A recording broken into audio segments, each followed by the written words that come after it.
দেখেন বিভিন্ন দরবারের মধ্যে আপনারা আছেন, খামসুল আছেন, কচুয়াল আছেন, বাংলা শরীফ আছেন, আছেন তো ঢাকা মুশরিক আছেন, ঠিক কিনা? হ্যাঁ, কিন্তু কোন দরবারে ফিসাবকে নামাজের কথা নিষেধ করছে? নিষেধ করছে? ফিসাবতী নামাজ পড়ে না, সব দরবারে ফিসাবতী নামাজ ঠিকই পড়ে, কিন্তু মুরিদা নামাজেও পড়ে না, না পড়ার কারণে ফিসাব করে পড়ে। দোষ কিন্তু কোন ফিসাবে নিষেধ করছে? নামাজ নামাজ রাখতো না। আল্লাহ নামাজ নামাজ যেমন ফরজ, পর্দাটাও ফরজ। নামাজ যেমন ফরজ, পর্দাটাও ফরজ। মা বাবার খেদমত, মা বাবার খেদমত সবচেয়ে বড় ফরজ। মা বাবার খেদমত এটা সবচেয়ে বড় ফরজ।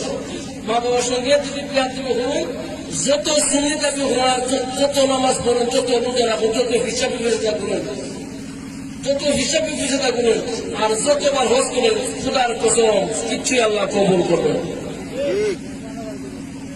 কথা বলি কথা বলি, যাদের মা বাবা আছে অবশ্যই অবশ্যই মা বাবার খেদমত করে হিসাব হবে। আগে মা বাবা করে হিসাব। কথা বলি বিষয়টা, কথা বলি। মানে আমাদের সমাজে কিছু ভ্রান্ত ধারণা আছে যে মা বাবার বাদ দিতেন না, যে আমরা আমাদের হিসাব লাইলে কোন মহলা হোম আসেনি, আসেনি আসেনি আসেনি, খাওয়াতে পারবেন আল্লাহর কসম, খুদার কসম খাওয়াতে পারবেন, কোনো লাভ হয়েছে না। আমরা হিসাব বলব, আমরা হিসাব বলবো, কিন্তু আপনাদের কোনো না। মা বাবার বাপের যদি ফিরের পাইতে আত্মীয় বসে উস করে নেন, খুদার কসম কোনো খাবে না, কোনো কাজ হবে না। যদি মা বাবা আছে অবশ্যই অবশ্যই মা বাপকে কইলে ফিরের বাড়িতে লয়ে দেন, যেটা হবে কোনো কথা নেই। মা বাবার সঙ্গে প্রান্তি লোকেরা হিসাবের বিষয়টা গুলে হিসাবের বাড়ি উস করে এলো, গুরু বছর গুরু আত্মীয় বসলে উস করে এলো, কোনো কাজ হয় না। কথা কোনো বিষয়টা মা বাপকে কইলে হিসাব হতে হবে, কথা কোনো বিষয়টা কথা কোনো। আর একটাই কথা, ফিরজা যাও শূন্য সবাই, ফিরজাদা সুন্নিয়া সবার, ফিরজাদা মিলাদ কিয়াম সবার, ফিরজাদা যেতে জুলুস ঈদে মিলাদুন নবী সবার, ফিরজাদা পাকমন্দা তো নাহলে বয়াত সবার, ফিরজাদা মা বাবার খেদমত। কথা বলতে সেটা কথা বলবে, যাদের মা বাবা অবশ্যই অবশ্যই মা বাবার খেদমত করে হিসাব হতে হবে। এই দেশের কোন মা বাবাকেও ফিরুলির দিতে করতে কেউ বাধা দেয় না, কেউ বাধা দেয়? কোন মা বাবাকেও ফিরুলির দিতে করতে বাধা দেয় না। হিসাব তুমি যে খালি বস্তা করে নিতে হিসাব হিসাব তোমার বস্তা করে নিবা দেবে না, তুমি তো হক কথা না গো। হিসাব ফিরবতে যদি হক কথা না বলে আল্লাহ কাছে জবাব দিতে হবে, আল্লাহর কাছে জবাব দিতে হবে। যাদের মা বাবা অবশ্যই অবশ্যই মা বাবা কইলে হিসাব দেবে, কথা কোনো মেঘর। আর যাদের মা বাবা নাই অন্তত প্রতিদিন বসেন না, সপ্তাহে একদিন মা বাবার খবর দেওয়া করবেন, সপ্তাহে একদিন মা বাবার খবর দেখবেন।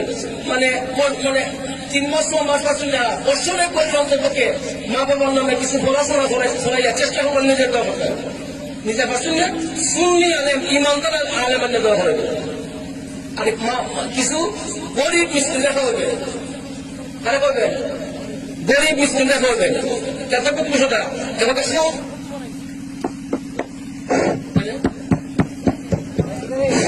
এখন তো শ্রাবণের কত ফলাইছে, তোমার বাবার নামে কোনো ফলানি নাই, তোমার বাবার নামে কোনো ফলানি নাই। বাদ ফলে পরে হাতে হজুরে এড়ে যাবে সুরে, তো মা বাবার নামে বই বলে থাকবে, খান নামে বলে থাকবে, মা বাবার নামে বলে থাকবে, খান নামে বলে থাকবে। মা বাবা না বলে মানুষের বলে থাকে কি বস্তা নিয়ে বস্তা হলে নিয়ে দিতে পারে। আর কেমনে বাচ্চার ঘুরে বাচ্চার ঘুরে মানুষের মাথা ধরে তো এমনি খাওয়ানি হলো না, একটা খাওয়ানো হলে সত্য মানুষের নিজেকে আল্লাহ দিচ্ছে না, আল্লাহর খাওয়া জানি। মা বাবার নামে পড়াইবেন, পড়াশোনা গরিব মিস্ত্রি লেখা হবে, কাতে কত কাতে কত। আর যেই ফিরের কাছে মজুর সুন্নি আমাদের সুন্নত জামাতের অনুসারী যে সমস্ত ফিরে আছে তাদের কাছে বলছেন বাতুল দেনাতে বয়াতোয়ার দলিল নাই। আল্লাহ যেন আমাদের সবাইকে আহলে সুন্নাত ওয়াল জামাত সুন্নি জামাতের পথের মধ্যে থাকার তৌফিক দান করুন। আমিন। আসসালামু আলাইকুম ওয়া রাহমাতুল্লাহি ওয়া বারাকাতুহু।